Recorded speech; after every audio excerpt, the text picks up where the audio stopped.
No me atreví a contar lo que viví durante mis primeros años como seminarista, porque sé que muchos lo tomarían como un simple desvarío de juventud o como la exageración de alguien que buscaba llamar la atención. Sin embargo, el paso del tiempo no ha borrado de mi memoria aquella experiencia en la iglesia de un pueblo olvidado en la Sierra de Puebla. Quizá narrarlo me ayude a ordenar las piezas que aún no encajan y a explicar por qué nunca me ordené como sacerdote. Yo nací en la capital, pero a los 19 años decidí ingresar al seminario con la convicción de dedicarme por completo a la vida religiosa. Al poco tiempo, me enviaron a diferentes comunidades para apoyar en labores menores, como dar catecismo a los niños o ayudar en las misas. Uno de esos destinos fue el pueblo de San Miguel Atla, un sitio que apenas aparecía en los mapas, rodeado de cerros húmedos y caminos de terracería que se volvían intransitables cuando llovía. El lugar tenía una iglesia levantada en el siglo XVIII, según nos contaron, construida sobre los restos de un templo indígena. Era un edificio de piedra con muros gruesos y un campanario que se levantaba en medio de la neblina. El sacerdote a cargo, el padre Julián, era un hombre mayor que apenas podía caminar sin bastón. Yo me convertí en su asistente y en cierta forma en su compañía, pues vivía solo en la casa parroquial. Desde la primera noche noté que algo no estaba bien. La iglesia se mantenía cerrada la mayor parte del tiempo, y cuando yo pregunté la razón, el padre me dijo que la humedad y los murciélagos habían dañado el techo y que solo se abría para misas de domingo. Aquella respuesta no me convenció, porque durante el día yo observaba cómo algunos pobladores se detenían frente a la puerta cerrada, murmuraban una oración rápida y seguían su camino sin intentar entrar. Era como si prefirieran mantener distancia. A los pocos días empecé a conocer a los vecinos. La mayoría era gente amable, pero reservada. Me contaron historias antiguas sobre la iglesia, rumores de que en su interior se escuchaban rezos cuando nadie estaba adentro o de que en las noches aparecían luces que se movían entre los vitrales rotos. Yo trataba de no prestar demasiada atención, porque en el seminario nos habían advertido sobre las supersticiones rurales. Aún así, había un aire de silencio extraño en el pueblo, como si las familias aceptaran convivir con un secreto que todos conocían, pero del que nadie hablaba abiertamente. El padre Julián, pese a su fragilidad, cumplía con sus deberes con una rutina inflexible. Me pedía que lo acompañara a rezar completas antes de dormir y después se encerraba en su cuarto. Una noche, mientras yo me quedaba revisando algunos libros antiguos que estaban en la sacristía, escuché un sonido que no debería estar allí, pasos en el interior de la iglesia, justo detrás de la puerta que daba al altar. Pensé que podía ser un perro, aunque resultaba extraño porque las puertas estaban aseguradas con llave. Cuando acerqué el oído, percibí algo más, un murmullo rítmico, como si varias voces repitieran una oración en latín. Me quedé quieto, sin atreverme a abrir. La sensación de estar escuchando un rezo colectivo en un templo vacío me heló la sangre. Traté de convencerme de que se trataba del eco del viento colándose entre las grietas, pero la cadencia era demasiado precisa. Al día siguiente pregunté al padre Julián si alguien había usado la iglesia por la noche. Él me miró con gesto cansado y solo dijo que no debía preocuparme por ruidos que no entendía. Su respuesta fue evasiva, y eso me hizo sospechar que sabía más de lo que decía. Con el tiempo, mi curiosidad creció. Empecé a investigar en los archivos de la parroquia, donde encontré registros antiguos de funerales y bautizos. Entre las páginas amarillentas hallé un cuaderno que parecía no pertenecer a esos documentos. En él, alguien había escrito, con letra temblorosa, descripciones de reuniones nocturnas dentro de la iglesia. Se mencionaban rezos, símbolos trazados en el piso y el uso de velas negras. Lo más inquietante era que varias notas terminaban con frases como no abrir las puertas después del toque de ánimas o mantener cerrada la nave para evitar el retorno. Decidí entonces quedarme una noche dentro de la sacristía para comprobar lo que ocurría. No se lo dije a nadie, ni siquiera al padre Julián, porque presentía que él no aprobaría mi idea. Preparé una lámpara de aceite y me acomodé en una silla, con el corazón golpeando mi pecho como si esperara un castigo. La medianoche llegó envuelta en silencio, y justo cuando el reloj de la torre marcó las 12, escuché de nuevo el mismo murmullo. Esta vez era más claro. No eran rezos comunes, eran voces profundas, algunas graves y otras agudas, repitiendo frases que no logré comprender del todo. La tentación de abrir la puerta me consumía, pero había algo en mí que me detenía. La lámpara parpadeaba y el aire se volvió helado, a pesar de que era verano. Me convencí de que no podía quedarme de brazos cruzados. Empujé la puerta con cuidado, esperando encontrar el interior vacío, pero lo que vi fue más perturbador. El altar estaba iluminado por un resplandor tenue, y alrededor había figuras humanas arrodilladas. No eran sólidas, parecían sombras condensadas, como si la oscuridad hubiera tomado forma. No alcancé a dar un paso cuando una sensación insoportable me recorrió el cuerpo, como si alguien hubiera colocado un peso invisible sobre mis hombros. Las figuras giraron la cabeza al mismo tiempo, y aunque sus rostros eran borrosos, su atención estaba fija en mí. Cerré la puerta con fuerza y retrocedí tambaleándome hasta la sacristía. No recuerdo haber dormido, solo me quedé temblando hasta que los primeros rayos de sol entraron por las rendijas. Al amanecer, el padre Julián me encontró en ese estado y me pidió una explicación. Yo no pude mentirle. Le conté lo que había visto, esperando que me reprendiera, pero en su lugar bajó la mirada y dijo que por eso la iglesia se mantenía cerrada, porque había cosas que no debían repetirse. No quiso dar más detalles, y ese silencio fue más inquietante que cualquier sermón. Los días siguientes traté de continuar con mis tareas, pero mi mente volvía una y otra vez a esa imagen. No sabía si lo que vi fue un delirio provocado por el miedo o si realmente había presenciado un rito imposible. El pueblo seguía comportándose con la misma calma distante, pero ahora yo notaba las miradas esquivas, los susurros que se detenían cuando yo pasaba. Parecía que todos sabían que me había atrevido a mirar donde no debía. Esa primera experiencia marcó el inicio de una serie de noches en las que las voces, los pasos y las sombras no me dejaban en paz. Y aunque traté de resistirme, supe que tarde o temprano tendría que enfrentarme de nuevo a lo que se ocultaba en esa iglesia que nunca debió abrir sus puertas después de la medianoche. Durante los días posteriores intenté convencerme de que lo ocurrido en aquella noche era producto del cansancio y de la sugestión. Repetí esa idea tantas veces que casi me la creí, pero cada vez que el sol se escondía tras los cerros y la iglesia quedaba sumida en penumbra, regresaba a la misma inquietud.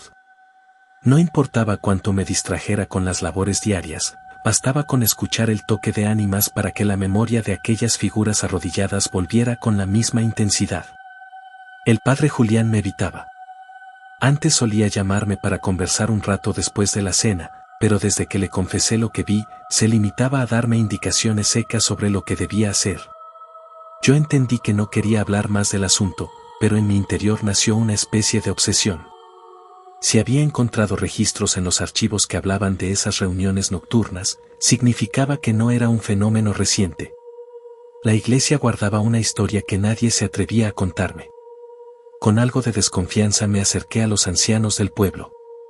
Uno de ellos, don Matías, era el sacristán retirado.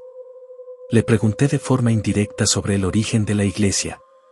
Me dijo que los misioneros que llegaron en el siglo XVIII la construyeron sobre un antiguo centro ceremonial indígena, donde se practicaban ritos para pedir lluvia y fertilidad.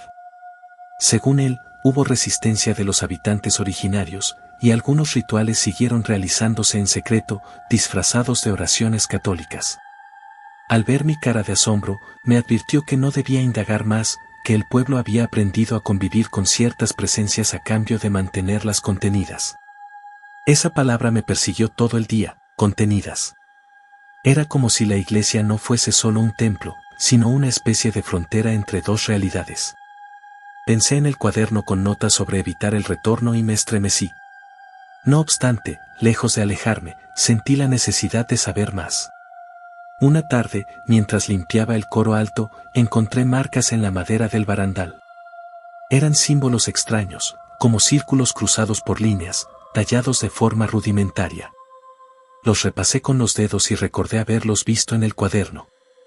No eran simples garabatos, tenían un propósito. Bajé a la sacristía y revisé de nuevo el cuaderno, comparando los dibujos. Las anotaciones señalaban que esos símbolos debían colocarse en puntos específicos para mantener el resguardo. Eso explicaba por qué estaban en el coro, cerca del campanario, y también en la puerta lateral que siempre permanecía cerrada con candado oxidado. Esa noche soñé con el altar iluminado, pero en el sueño las figuras arrodilladas se levantaban y comenzaban a avanzar hacia mí. Desperté sobresaltado, empapado en sudor, con la certeza de que el sueño no era simple producto de mi mente. Algo me estaba empujando a volver a mirar. El momento llegó más pronto de lo que pensé. El padre Julián cayó enfermo y tuve que encargarme de abrir la iglesia para la misa del domingo. Era la primera vez que tenía en mis manos las llaves principales. Cuando entré temprano para preparar todo, me invadió un silencio pesado, como si el edificio respirara conmigo. Al acercarme al altar noté que el piso estaba manchado de cera negra, restos de velas consumidas que no correspondían a las que se usaban en las ceremonias habituales.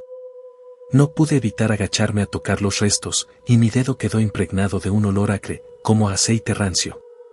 Durante la misa, los feligreses asistieron con su habitual seriedad.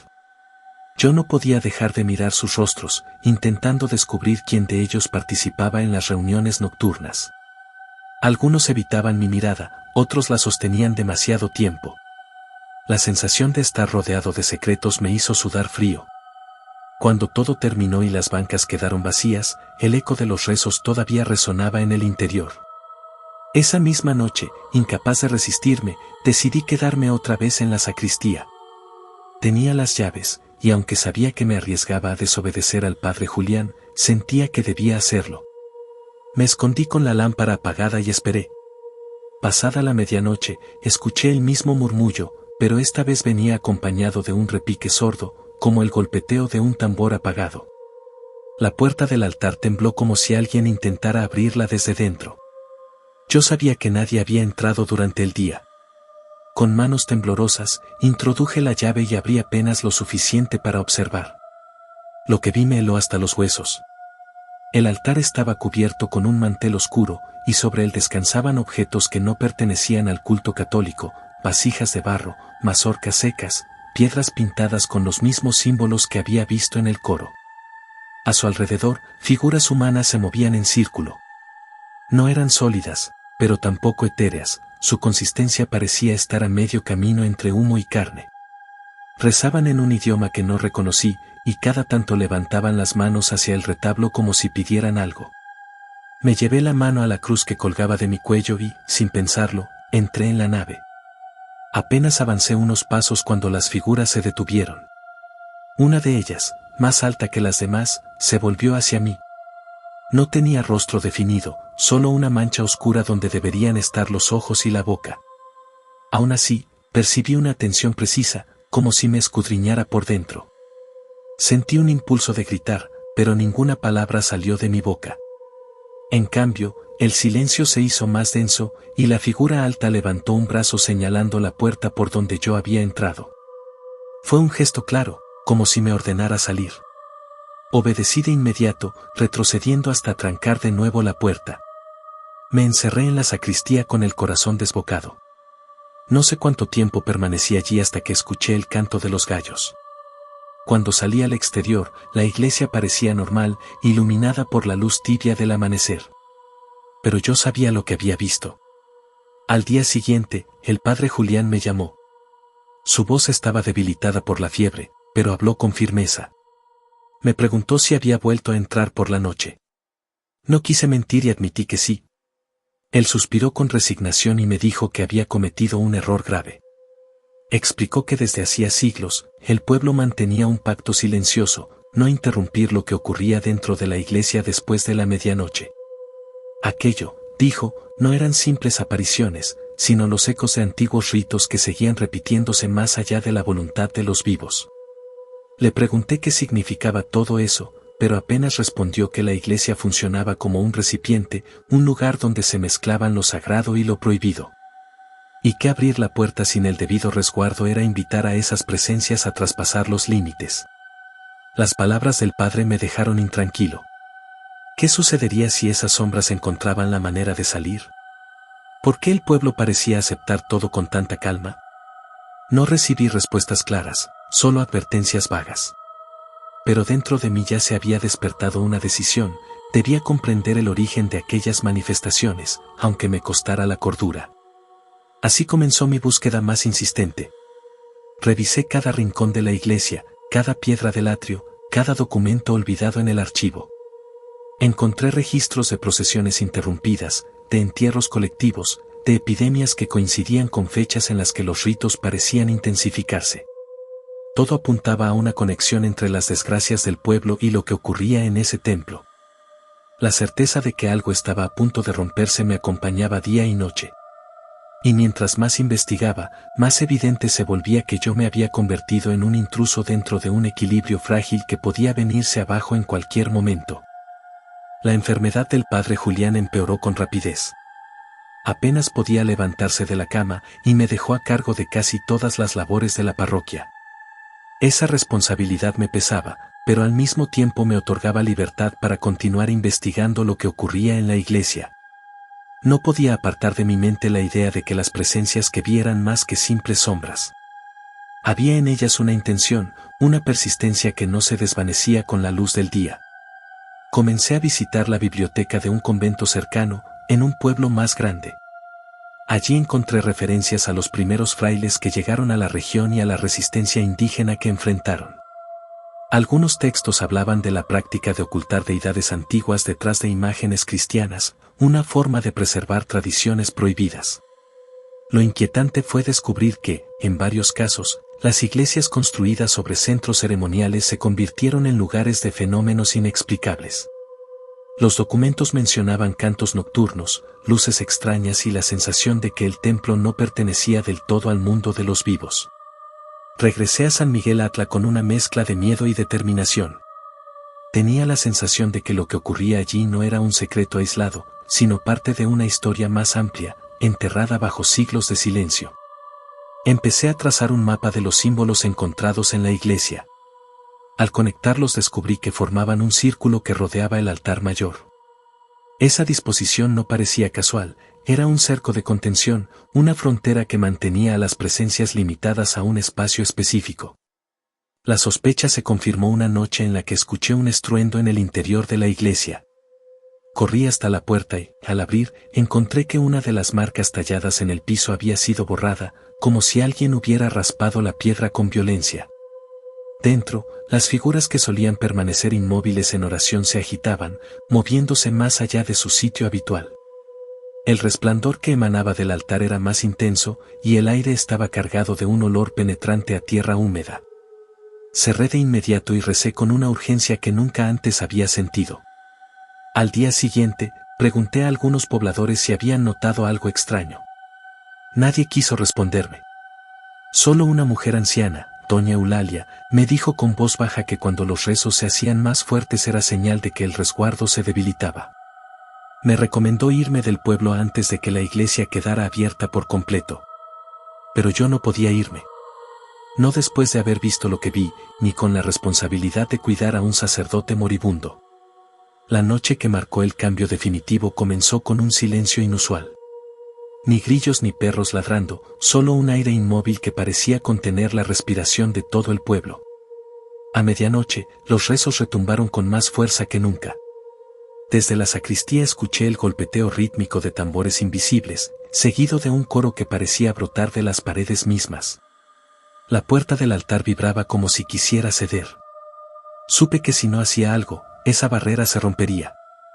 Tomé la cruz de madera que siempre llevaba y entré en la nave, armado solo con mi fe y con el conocimiento incompleto que había reunido. Dentro, las sombras estaban de pie, no arrodilladas. Giraban en torno al altar, y su movimiento parecía erosionar el círculo de símbolos.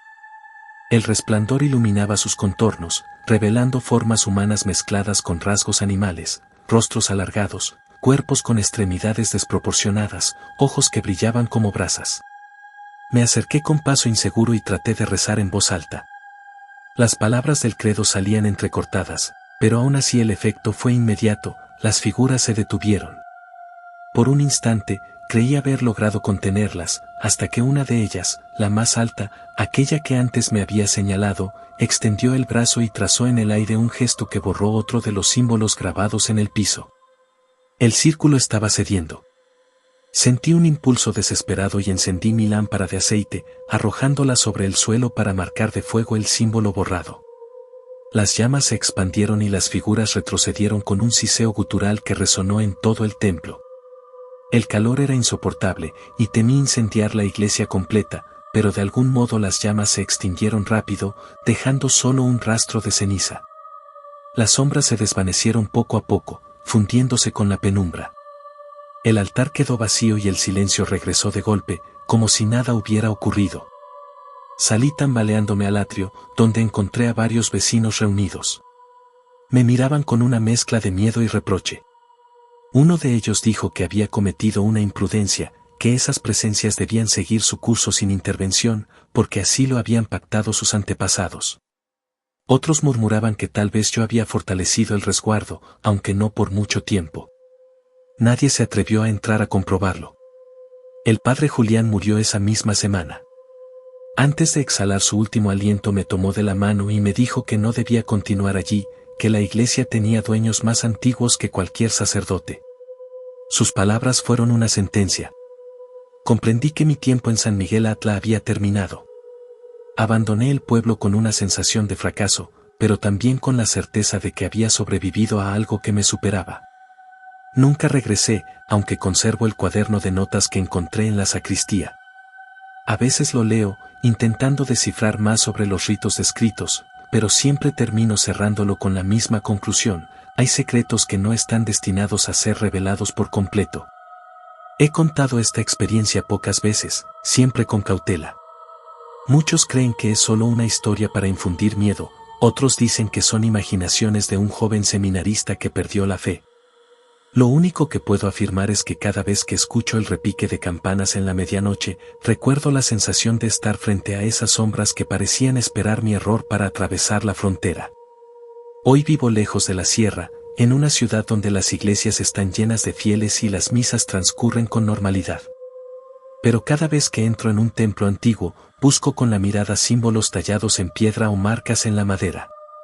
Y cuando los encuentro, siento un escalofrío que me recuerda que San Miguel Atla no es un caso aislado. Existen otros lugares donde lo sagrado y lo prohibido conviven, esperando que alguien se atreva a mirar demasiado de cerca. He aprendido a no hacerlo. A veces, la fe no consiste en obtener todas las respuestas, sino en aceptar que hay misterios que deben permanecer intactos. Sin embargo, en lo profundo de mi memoria, aún resuena el eco de aquellas voces que rezaban en la oscuridad, como si estuvieran esperando el momento en que alguien vuelva a abrirles el camino.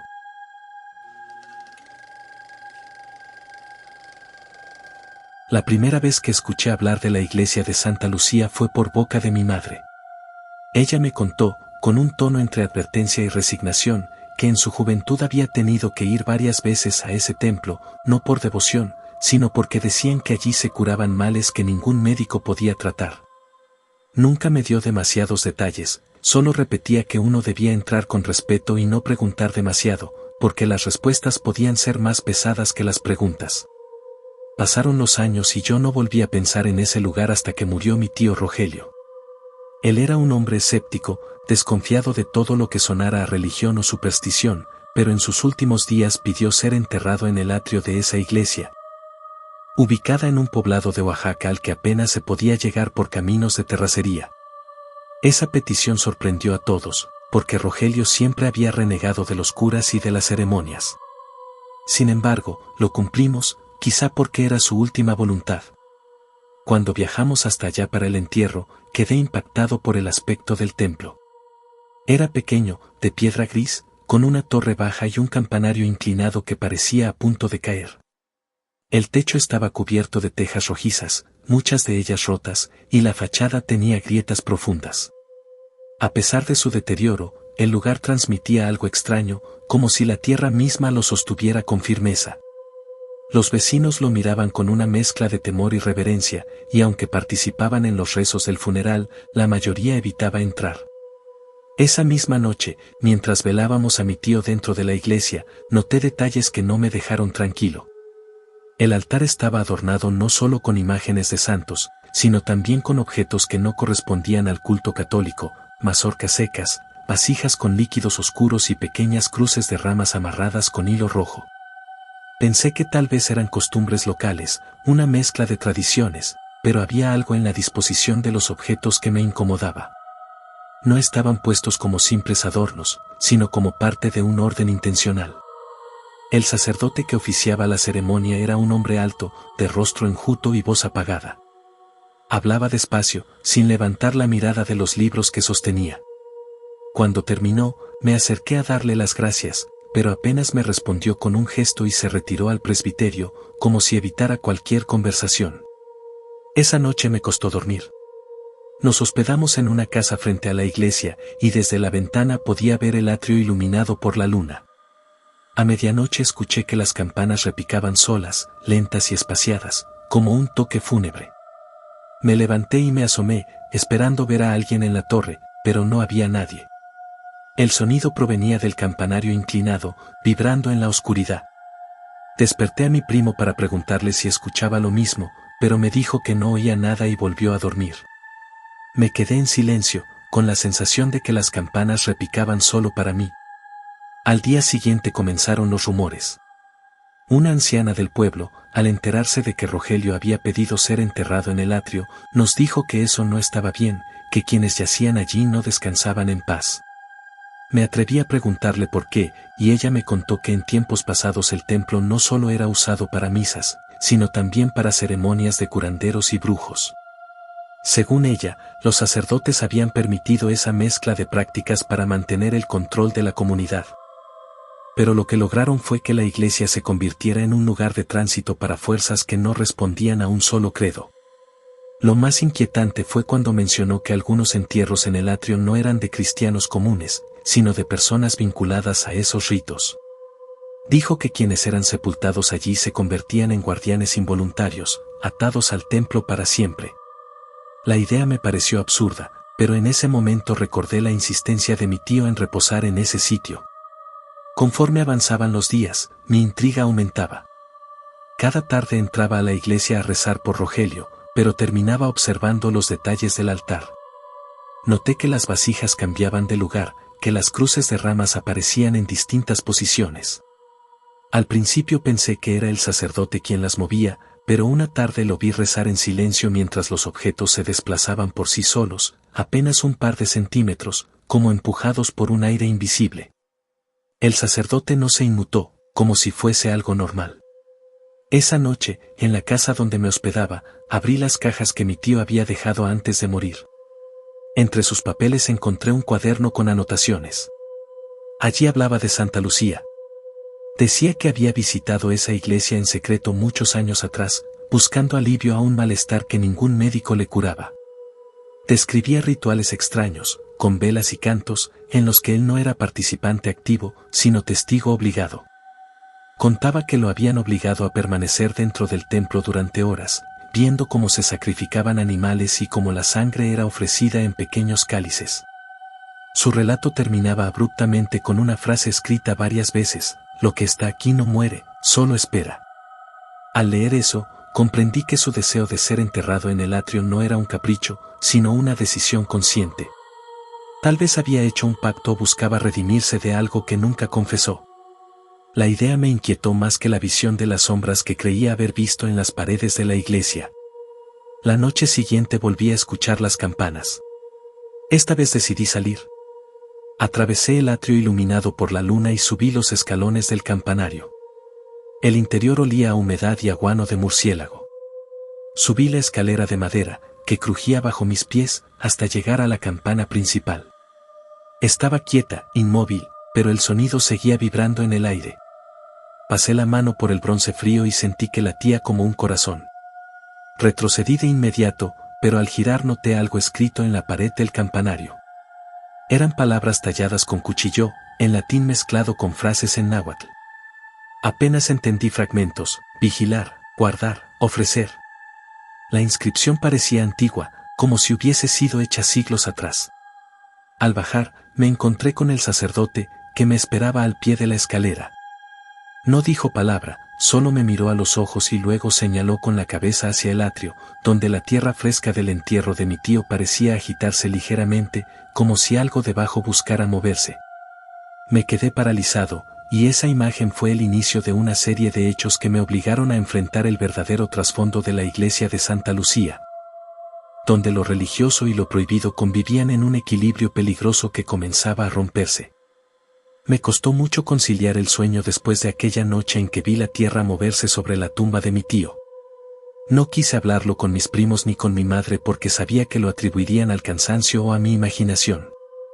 Pero yo lo vi claramente, la tierra se agitaba como si algo respirara debajo. El día transcurrió en silencio. El pueblo entero parecía cargar con una especie de resignación que me resultaba inquietante.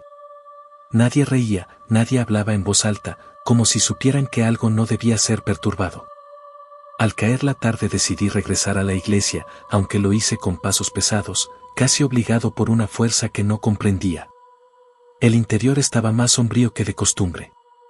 Las velas del altar parpadeaban débilmente y el olor a cera mezclado con hierbas quemadas era sofocante. El sacerdote estaba allí, sentado en una banca lateral, rezando en voz baja. Cuando me acerqué, levantó la vista y me observó como si supiera lo que había visto la noche anterior. Tu tío eligió este lugar, me dijo al fin, con voz ronca. Eso no lo decide cualquiera. No supe qué responder. Sentí la urgencia de preguntar qué quería decir, pero el modo en que me miraba, sin parpadear, me obligó a guardar silencio. Esa noche me quedé despierto, mirando el atrio desde la ventana. Esperaba ver algún movimiento, pero nada ocurrió hasta pasada la medianoche. Fue entonces cuando escuché, no las campanas, sino un murmullo colectivo, como si varias voces rezaran al unísono dentro del templo. Abrí la ventana y me asomé. No había luces encendidas, pero el murmullo se intensificaba, creciendo como una ola. Incapaz de resistir la curiosidad, me puse los zapatos y crucé la calle. La puerta estaba entreabierta. Empujé con cuidado y entré. No vi a nadie, pero el murmullo seguía resonando, como si las paredes mismas lo produjeran. Me acerqué al altar y ahí fue cuando los noté. En el suelo, alrededor de las bancas, estaban dispersos símbolos trazados con carbón. Círculos, cruces torcidas, espirales. Cada uno parecía latir con un resplandor tenue, apenas perceptible, como si guardaran calor. No me atreví a tocar nada. El murmullo cesó de golpe y, por un instante, el silencio fue tan absoluto que escuché con claridad mi propia respiración. Entonces una de las velas explotó, lanzando gotas de cera ardiendo al aire. Retrocedí de inmediato y corrí hasta salir, cerrando la puerta tras de mí. No dormí esa noche. Al amanecer, un grupo de mujeres del pueblo se reunió en la plaza. Me acerqué fingiendo indiferencia, pero escuché lo suficiente, hablaban de la tumba de mi tío. Una de ellas decía que no debían haberlo enterrado allí, que ese lugar estaba destinado solo a quienes habían ofrecido algo en vida. Otra respondió que quizá él ya había ofrecido lo suyo hacía mucho tiempo. Me estremecí. Rogelio había sido un hombre hermético, pero jamás lo imaginé relacionado con ritos o pactos. Recordé de nuevo su cuaderno y la frase repetida, lo que está aquí no muere, solo espera. Ese mismo día, decidí excavar un poco en los archivos del pueblo. En la sacristía de la iglesia había un pequeño cuarto lleno de papeles, polvorientos y desordenados. Mientras fingía ayudar a acomodar, encontré documentos antiguos, actas de bautismo, defunciones, registros de tierras. Pero entre ellos había un cuaderno más viejo, con la cubierta ennegrecida. Al abrirlo descubrí que no eran registros oficiales, sino notas escritas por un sacerdote de mediados del siglo XIX. Ese sacerdote hablaba de un acuerdo con los pobladores. Describía cómo se permitió que en el templo se realizaran ciertos ritos, siempre bajo la condición de mantener la apariencia de culto católico. Relataba que las ceremonias mezclaban rezos en latín con invocaciones en náhuatl y que los oficios eran dirigidos tanto por curas como por personas consideradas guardianes de la tierra. El texto decía, lo hacemos para que el pueblo no se disperse ni caiga en idolatrías peores, pero temo que estamos sembrando algo que un día nos reclamará. Al leer esas palabras comprendí que lo que veía no era fruto de superstición popular, sino el resultado de una práctica muy antigua que había permanecido oculta bajo la fachada religiosa.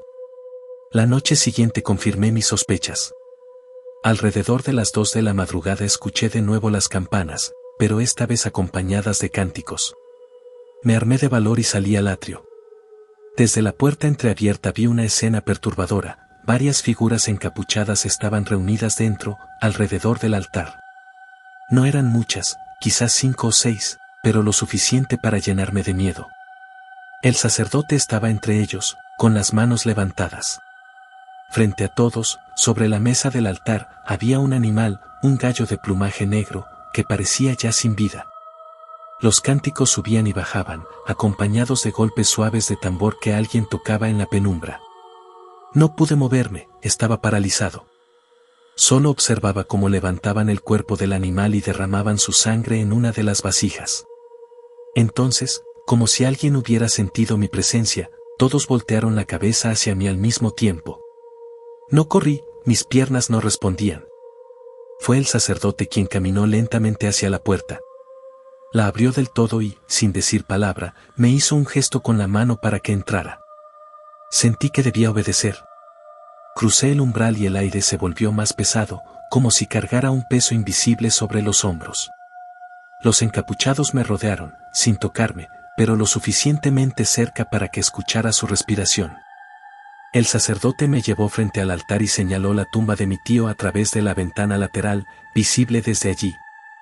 Él pertenece aquí, dijo con voz firme.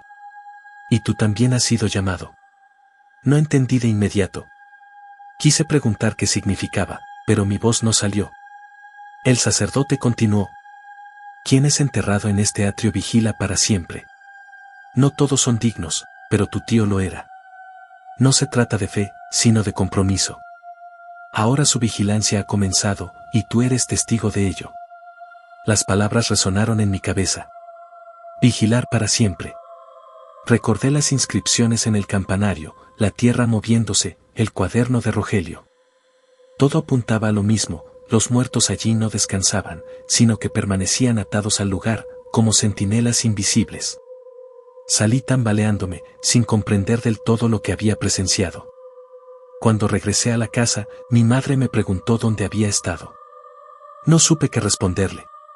Solo dije que había ido a rezar por Rogelio. Sin embargo, a partir de esa noche los sueños comenzaron. Soñaba con el atrio visto desde abajo, como si estuviera enterrado vivo, escuchando los cánticos desde la tierra. Veía raíces moverse como serpientes, abrazando huesos y cráneos. Y en cada sueño, la voz de mi tío me susurraba, no es un castigo, es un deber. Los días siguientes me sentí más débil, como si algo me drenara poco a poco. El pueblo seguía en silencio, los vecinos nos miraban con compasión o temor, como si supieran lo que estaba ocurriendo.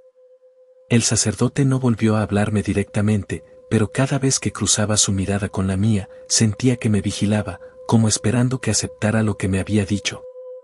Una tarde, cuando el sol caía, me acerqué de nuevo a la tumba de Rogelio. Coloqué una vela sobre la tierra y me quedé en silencio. El suelo estaba firme, sin señales de movimiento, pero el murmullo regresó, esta vez dentro de mi cabeza. No eran voces ajenas, era la de mi tío, más clara que nunca, repitiendo la misma frase, lo que está aquí no muere, solo espera. Fue entonces cuando comprendí que mi papel en esta historia apenas comenzaba. Me costó varios días decidir si debía regresar a la iglesia o dar por cerrado todo aquel episodio. El padre Esteban, sin embargo, no me dio opción. Me buscó en mi casa una tarde y me dijo que lo que habíamos presenciado no podía quedar a medias, porque el grupo aún seguía reuniéndose y, al parecer, preparaban un rito mayor. Me contó que un sacristán de confianza había escuchado fragmentos de sus conversaciones, donde hablaban de abrir un espacio en la bóveda subterránea para dejar ofrendas humanas. No supe si aquello era metáfora o una intención real, pero al mirar al sacerdote a los ojos comprendí que él lo tomaba con toda seriedad. Acordamos volver al templo después del anochecer, esta vez acompañados por un historiador local que Esteban conocía. Era un hombre mayor, con la paciencia de quienes han pasado años revisando documentos antiguos. Cuando nos encontramos, me explicó que esa iglesia tenía antecedentes oscuros que casi nadie conocía. Según él, en los archivos coloniales aparecía mencionada como punto de reunión de una cofradía que mezclaba prácticas católicas con rituales de origen europeo, traídos por clérigos que habían sido expulsados de otras diócesis. En su opinión, lo que presenciamos era una continuidad clandestina de esas viejas prácticas. Volver a entrar en la nave fue más inquietante que la primera vez. La penumbra parecía haber ganado terreno, como si los muros mismos se negaran a reflejar la luz de nuestras linternas. Descendimos a la bóveda, que olía a humedad y a incienso rancio. El historiador comenzó a leer fragmentos de un manuscrito que había copiado, donde se hablaba de invocar intermediarios invisibles para obtener favores materiales. Lo más perturbador era que ese texto coincidía palabra por palabra con algunas de las frases que escuché en el primer rito. Eso confirmaba que lo que vimos no era improvisado, sino la repetición de fórmulas transmitidas durante siglos. No tardaron en llegar. Otra vez se reunieron en círculo, pero esta vez no llevaban velas comunes. Encendieron antorchas cortas que producían un humo espeso y dulce, casi narcótico. Nosotros permanecimos ocultos en una galería lateral, cuidando no hacer ruido. Entre ellos apareció una figura distinta, una mujer vestida de negro, con un velo que cubría su rostro. Los demás la recibieron con una inclinación profunda. El padre Esteban me susurró que probablemente era la dirigente del grupo y que su presencia indicaba que la ceremonia sería más grave. El canto que iniciaron era más lento, acompañado por golpes rítmicos sobre el suelo de piedra. En medio del humo, se inclinaban hacia una figura tallada que habían traído consigo, una especie de ídolo tallado en madera oscura, con rasgos grotescos, mezcla de rostro humano y animal. Al verlo sentí un escalofrío que no pude contener. El historiador murmuró que aquella talla coincidía con descripciones de objetos confiscados en la Inquisición del siglo XVII, figuras utilizadas como receptáculos para entidades que ellos llamaban mediadores. La sola idea de que esa pieza hubiera sobrevivido a siglos de persecución era desconcertante. El momento más inquietante ocurrió cuando la mujer del velo levantó una jarra y derramó su contenido sobre el ídolo. El líquido oscuro se mezcló con el polvo del suelo y desprendió un aroma metálico. No quise imaginar de qué se trataba, pero Esteban apretó los labios como si confirmara la peor sospecha. Acto seguido, uno de los participantes fue llevado al centro del círculo. No lo forzaron, parecía acudir voluntariamente. Se arrodilló frente a la figura y comenzó a murmurar plegarias en voz baja, pidiendo algo que no logré distinguir. Los demás respondían en coro, generando un eco hipnótico que envolvía la bóveda. De pronto, el aire se volvió más denso. Sentí una presión en los oídos, como cuando uno desciende bruscamente en altitud. El historiador anotaba todo frenéticamente en un cuaderno, mientras Esteban se persignaba una y otra vez. La mujer del velo levantó ambas manos y pronunció palabras que no comprendimos, pero que parecían abrir un silencio absoluto en la sala, como si hasta los insectos hubieran dejado de existir. En ese instante, todos los presentes inclinaron la cabeza y permanecieron inmóviles. La sensación fue tan opresiva que pensé que algo invisible caminaba entre ellos. Entonces escuchamos un golpe. No venía de nuestras linternas ni de nuestras botas. Era un sonido hueco, proveniente de la bóveda misma. Un crujido en los muros, seguido de un soplido helado que recorrió el pasillo donde estábamos. El círculo no se inmutó, al contrario, intensificaron sus cánticos. Vi cómo el rostro del hombre arrodillado se contraía en dolor, como si algo le desgarrara por dentro. Sin embargo, nadie acudió a ayudarlo. La mujer del velo lo miraba con atención, como quien observa un proceso necesario. El padre Esteban quiso salir de nuestro escondite, pero el historiador lo detuvo, advirtiéndole que cualquier interrupción podía costarnos caro. No recuerdo cuánto duró esa tensión. Solo sé que, tras un largo momento, el hombre cayó al suelo, exhausto, y los demás lo levantaron como si estuviera purificado. La mujer del velo guardó la jarra y ordenó apagar las antorchas. El grupo se dispersó en silencio, dejando el ídolo en el centro, cubierto con un paño. Fue nuestra oportunidad para salir. Caminamos hacia la salida con paso apresurado, evitando mirar atrás. En ningún momento alguien nos descubrió, pero la sensación de que habían sabido de nuestra presencia era inevitable. Ya en el exterior, el aire fresco resultó un alivio.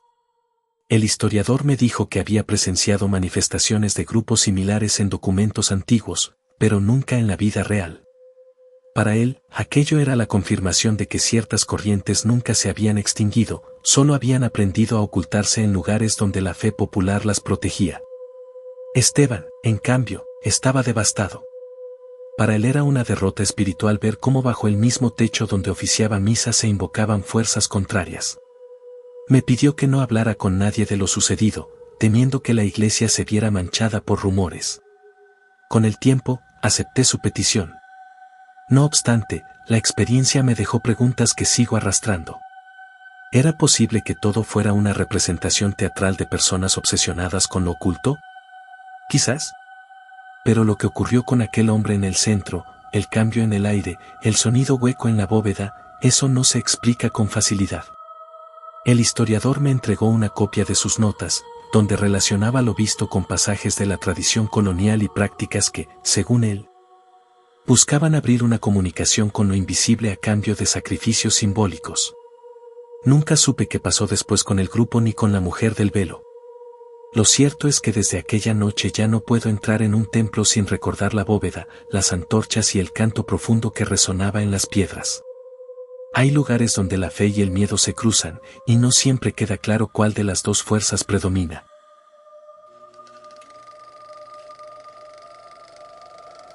Nunca había considerado peligrosa la carretera que atraviesa la sierra rumbo a Zacatecas. Había viajado por ella incontables veces, primero acompañando a mi padre en sus recorridos de trabajo y luego, ya adulto, cuando comencé a hacer entregas en mi propio camión. Para muchos choferes es un tramo pesado por sus curvas interminables y la falta de poblados cercanos, pero yo siempre lo veía como un espacio de tranquilidad. El silencio de los cerros y la vista de los cañones al amanecer me daban una calma extraña, como si esa ruta fuera un paréntesis entre mi vida en la ciudad y los destinos a los que debía llegar. Sin embargo, una madrugada de octubre esa carretera se convirtió en escenario de algo que aún me cuesta contar. Había cargado mercancía en San Luis y debía entregarla en un municipio pequeño al norte. Me aseguré de revisar las llantas, el aceite y todo lo básico, pues el trayecto me obligaría a viajar de noche y no quería imprevistos. Salí cerca de las 10, con el cielo limpio y la luna llena iluminando el camino. Encendí la radio para mantenerme despierto y avancé sin prisa, disfrutando la sensación de estar solo en la inmensidad de la sierra. Pasada la medianoche me encontré con un detalle que cambió todo. El tramo más solitario de la carretera estaba cubierto por una neblina espesa que surgía de los barrancos. No era la primera vez que veía neblina en esa zona, pero aquella tenía algo distinto. No se disipaba con el viento ni permitía ver más allá de unos pocos metros. La luz de mis faros se estrellaba contra la bruma y regresaba en un resplandor lechoso que me obligaba a reducir la velocidad. En cuestión de minutos me vi manejando como si atravesara una nube sólida. La sensación de aislamiento creció.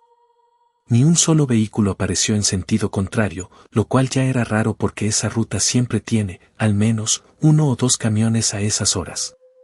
El silencio se volvió absoluto cuando apagué la radio para concentrarme. Fue entonces cuando noté algo inquietante: la neblina no se comportaba como una simple acumulación de humedad. Tenía una especie de pulso, como si se moviera en oleadas que avanzaban y retrocedían frente al camión. Al principio pensé que era una ilusión causada por el cansancio, pero después lo escuché. Un murmullo bajo, imposible de ubicar, viajaba junto con la bruma. Intenté ignorarlo, diciéndome que eran corrientes de aire.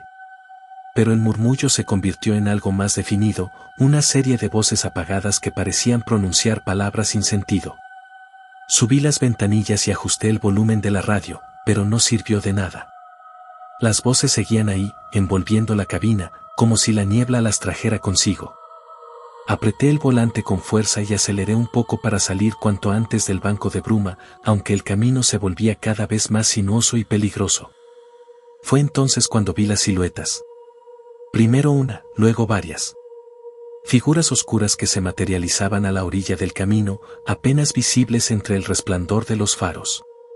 No caminaban ni se movían, simplemente estaban ahí, inmóviles, observando. Me invadió un frío repentino al darme cuenta de que ninguna tenía rostro distinguible. Eran contornos humanos sin rasgos, como sombras tridimensionales condensadas en medio de la neblina. Pasé junto a ellas sin disminuir la velocidad, pero mi respiración se agitó al comprobar que cada curva me revelaba nuevas figuras.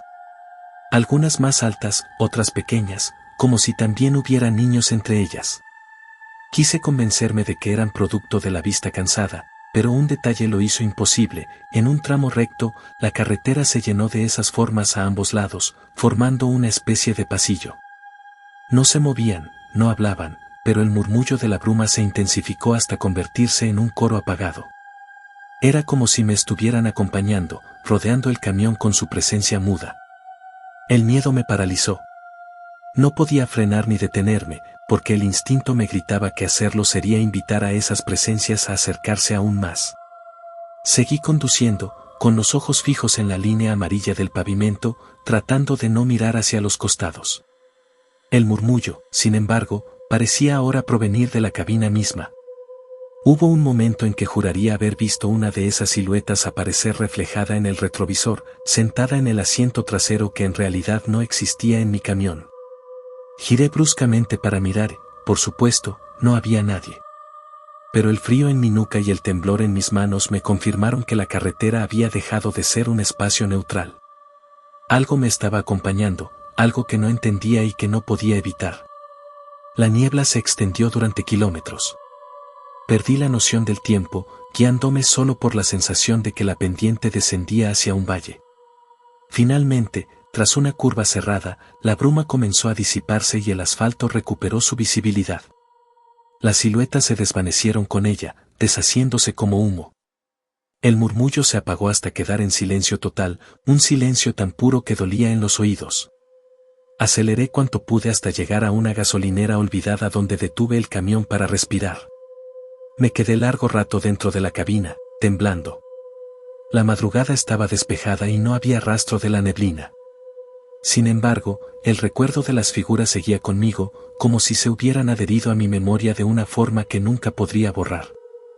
Creí que detenerme en aquella gasolinera olvidada me daría un respiro, pero apenas apagué el motor comprendí que el silencio era aún más inquietante.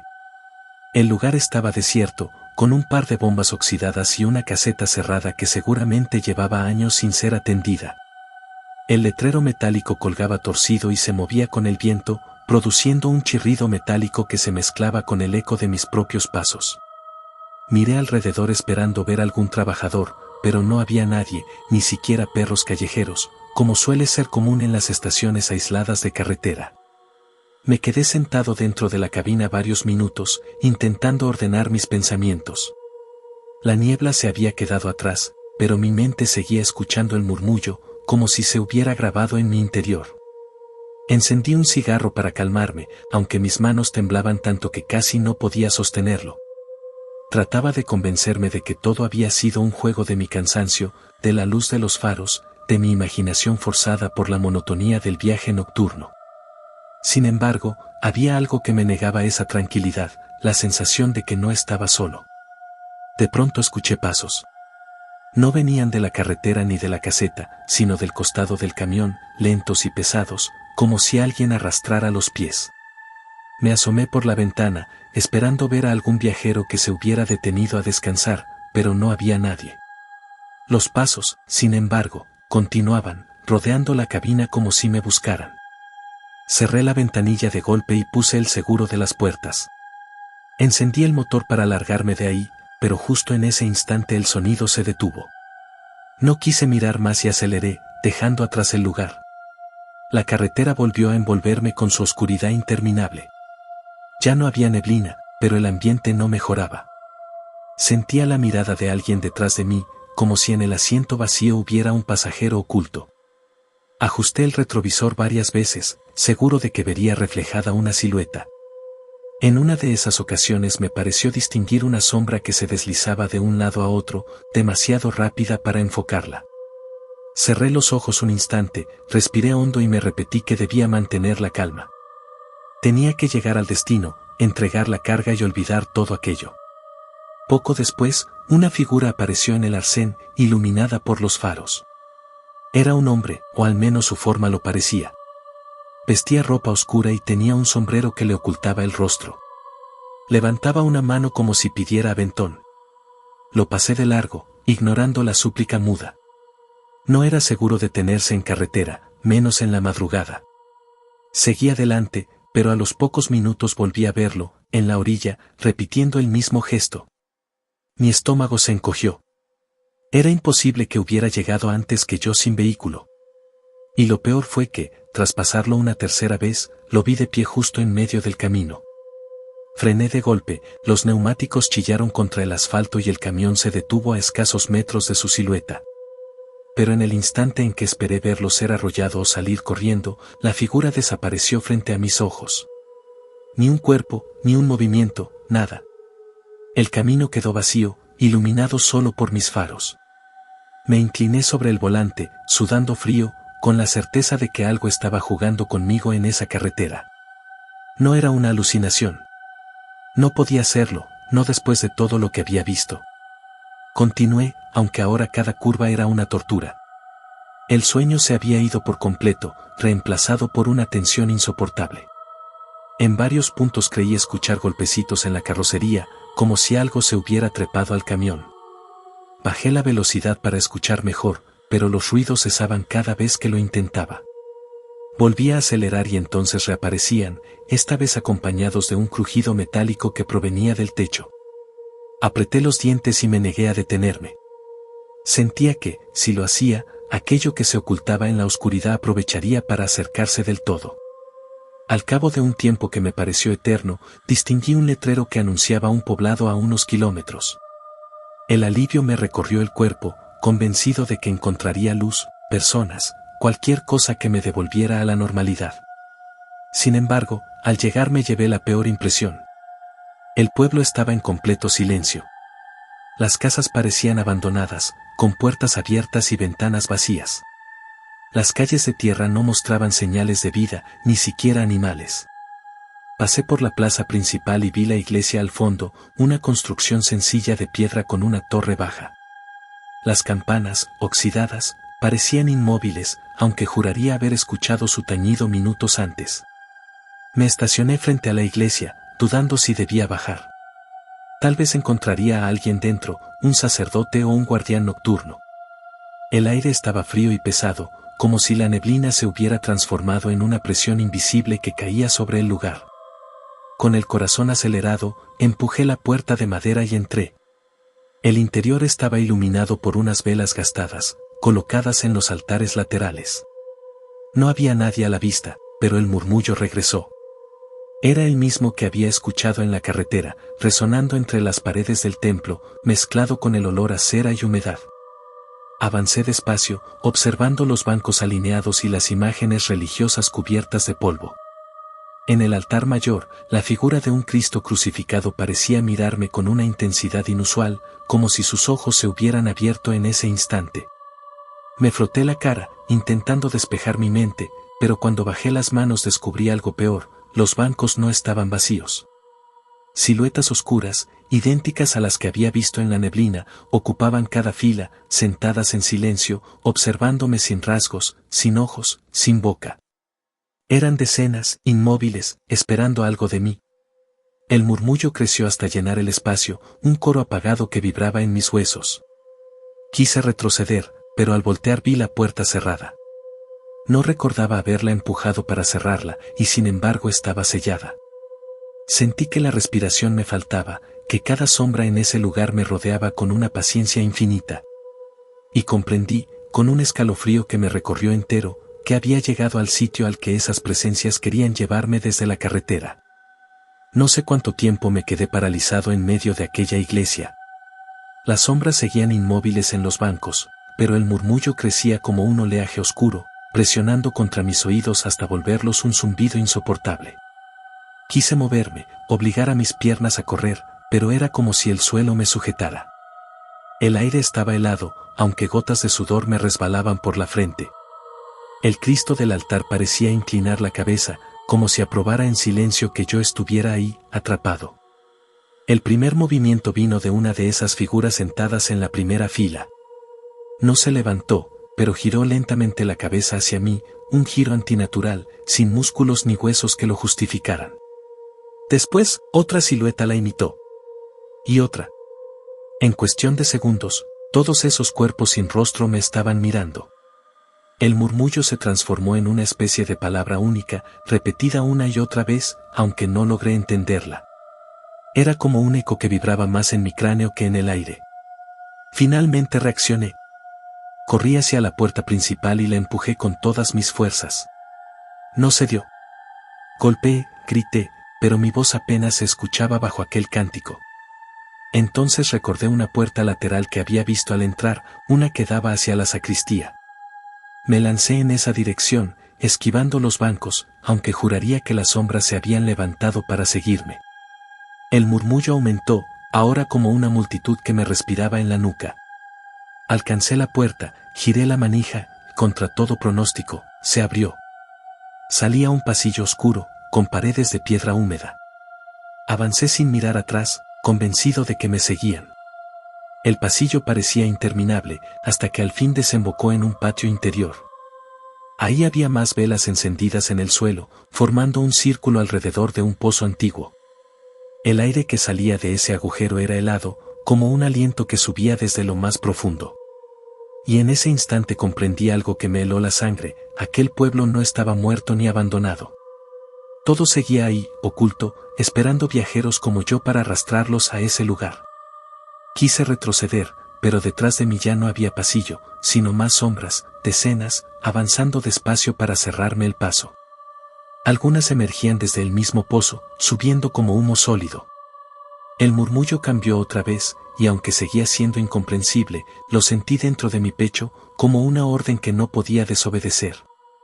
Mis piernas comenzaron a ceder, acercándome poco a poco al círculo de velas.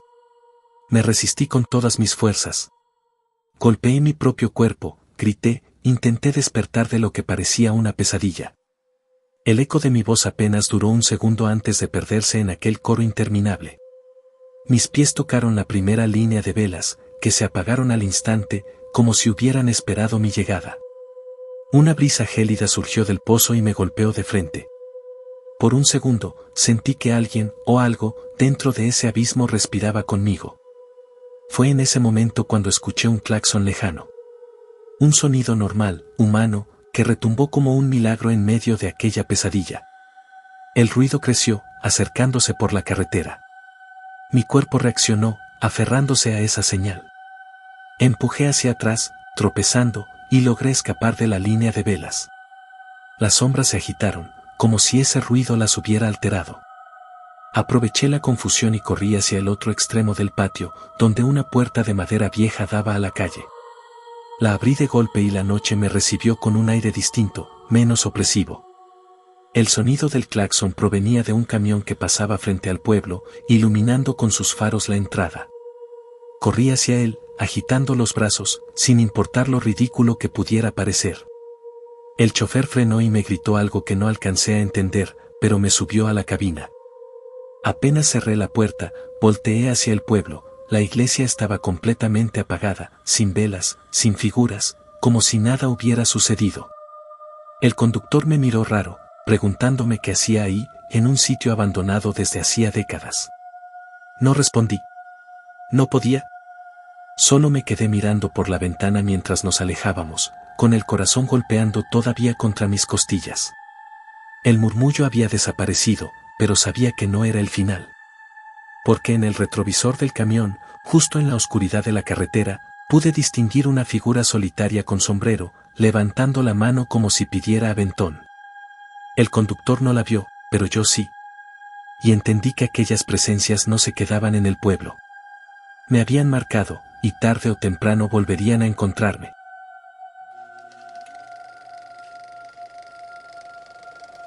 Siempre me ha intrigado la forma en que algunos templos antiguos parecen retener algo más que el silencio de sus muros. No hablo solo de fe ni de la historia tallada en las piedras, sino de una especie de memoria oculta que se filtra en quien se atreve a cruzar sus puertas. Lo descubrí una noche en un viaje que hice a un pueblo de Veracruz, un lugar donde las montañas parecen vigilar cada movimiento y las calles empedradas cuentan leyendas que los habitantes prefieren no repetir en voz alta. Yo iba de paso, buscando sitios para documentar en un proyecto sobre arquitectura religiosa. Había escuchado mencionar aquella iglesia en ruinas que se levantaba en lo alto de una colina, a las afueras del pueblo. Decían que había sido construida en el siglo XVII por órdenes de un obispo que murió antes de verla terminada.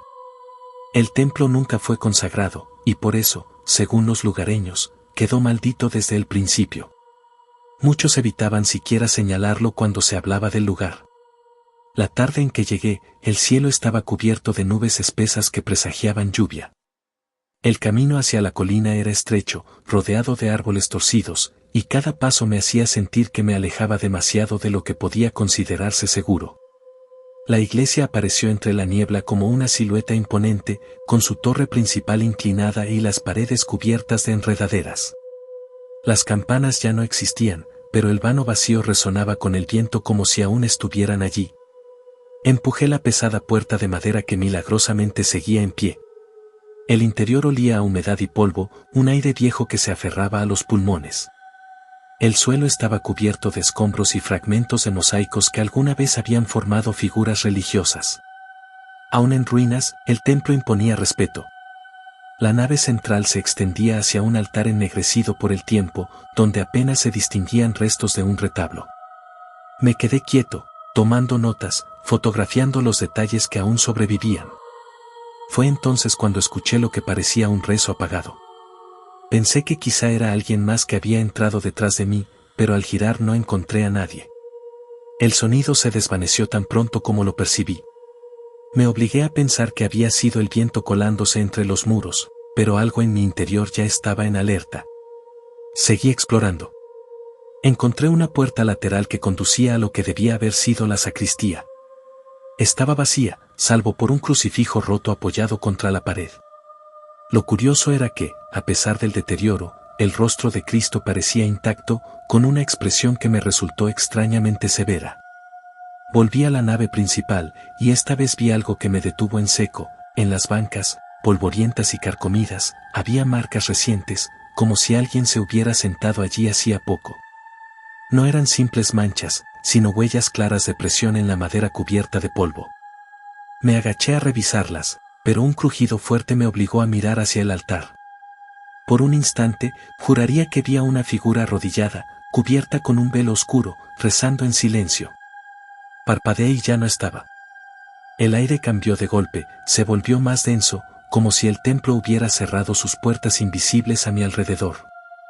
Encendí una linterna para sentir un poco de control, y el haz iluminó una serie de símbolos tallados en los muros, ocultos bajo la yedra interior. No eran cruces ni imágenes conocidas, sino formas circulares con trazos torcidos, casi como un lenguaje que no pertenecía a la tradición católica. Me estremecí. Decidí que ya había visto suficiente para esa primera visita y me dirigí a la salida. Pero cuando empujé la puerta, no se movió. Pensé que la humedad la había hinchado, así que insistí con más fuerza. Nada. La linterna temblaba en mi mano cuando escuché nuevamente el rezo, esta vez mucho más claro, proveniente del altar. Era un murmullo grave, constante, como si un coro invisible hubiera comenzado a entonar oraciones en una lengua extraña. El haz de luz recorrió la nave, y en ese instante noté algo imposible. En las bancas ya no había polvo, estaban limpias, como recién usadas. El crucifijo roto de la sacristía también parecía entero, y las paredes, aunque aún desgastadas, ya no estaban cubiertas de maleza. La iglesia había cambiado ante mis ojos, devolviéndome una imagen de sí misma como si nunca hubiera sido abandonada. El murmullo continuaba, y comprendí que no estaba solo. Avancé hacia el altar casi contra mi voluntad, con cada paso resonando demasiado fuerte en aquel suelo. La figura arrodillada reapareció, pero esta vez no se desvaneció. Permaneció inmóvil, cubierta por aquel velo oscuro que no dejaba ver su rostro. No se movió ni siquiera cuando estuve a unos metros de distancia. La linterna parpadeó y, en la breve oscuridad, juré que otras siluetas habían ocupado las bancas, observando en silencio. El corazón me latía tan fuerte que apenas podía escuchar el rezo. No sé por qué, pero tuve la certeza de que si la figura levantaba la cabeza y me miraba, no volvería a salir de allí. Me quedé inmóvil, conteniendo la respiración, esperando. La linterna volvió a encenderse sola, y el banco más cercano ahora tenía una huella fresca de rodillas sobre la madera, como si alguien acabara de rezar allí. No recuerdo haber salido. Solo tengo la imagen fija de aquella figura inmóvil, esperando pacientemente a que yo diera un paso más. No sé en qué momento logré salir de la iglesia aquella primera noche. Mi memoria se fragmenta en imágenes inconexas, el peso de la puerta cediendo de golpe, el aire húmedo golpeando mi rostro, y mis pasos apresurados descendiendo por el camino empedrado sin atreverme a mirar atrás. Cuando llegué al pueblo, apenas podía explicar lo que había ocurrido.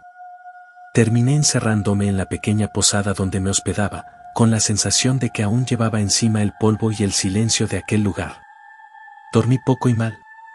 Me despertaba con el eco de aquel rezo retumbando en mi cabeza, una letanía en un idioma que no reconocía pero que parecía grabado en mis oídos.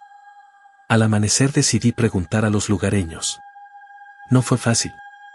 Apenas mencioné la iglesia y la reacción fue de rechazo inmediato, miradas incómodas, silencios abruptos y cambios de tema forzados. Algunos fingían no saber de qué hablaba. Otros, con tono más duro, me recomendaron que olvidara ese sitio y continuara mi viaje. Solo un anciano en la plaza, un hombre de piel curtida y mirada cansada, accedió a hablarme. Se llamaba Mateo y dijo que de niño había subido a la colina en más de una ocasión. Según él, la iglesia nunca fue consagrada porque desde el inicio ocurrieron cosas extrañas durante su construcción. Los albañiles abandonaban el trabajo después de escuchar voces que venían de los cimientos. Hubo accidentes, muertes repentinas y un incendio que arrasó con parte de la estructura sin explicación aparente. Los sacerdotes de la región intentaron realizar misas allí, pero ninguna concluía. Algo siempre interrumpía el ritual. Ese lugar no está vacío, me dijo con voz grave. Lo que viste no fue imaginación. Y lo que escuchaste tampoco. Quise obtener más detalles, pero Mateo se negó a seguir hablando. Solo me advirtió que nunca volviera de noche. Que si acaso quería volver, lo hiciera de día, aunque en su opinión ni eso era recomendable. Pasé el resto de la jornada caminando por el pueblo, tratando de decidir si debía regresar. Parte de mí quería alejarse de todo aquello, pero otra parte sentía una necesidad casi obsesiva de entender lo que había visto. Esa noche, el insomnio regresó. Las paredes de la posada parecían latir al ritmo del rezo que seguía escuchando en mi mente. No soporté más y al amanecer tomé de nuevo el camino hacia la colina. El día estaba gris, pero la claridad ofrecía algo de seguridad. Al entrar en la iglesia, todo parecía distinto de lo que recordaba. El polvo cubría otra vez las bancas, la sacristía estaba en ruinas y el crucifijo seguía roto. Todo coincidía con lo que había visto en mi primera inspección, salvo por un detalle: en el altar, sobre el retablo ennegrecido, descansaba un libro abierto, enorme, con páginas amarillentas y letras desdibujadas. Me acerqué con cuidado. El texto no estaba en latín, como esperaba, sino en un idioma que no logré identificar. Algunas letras parecían deformadas, como símbolos más que palabras.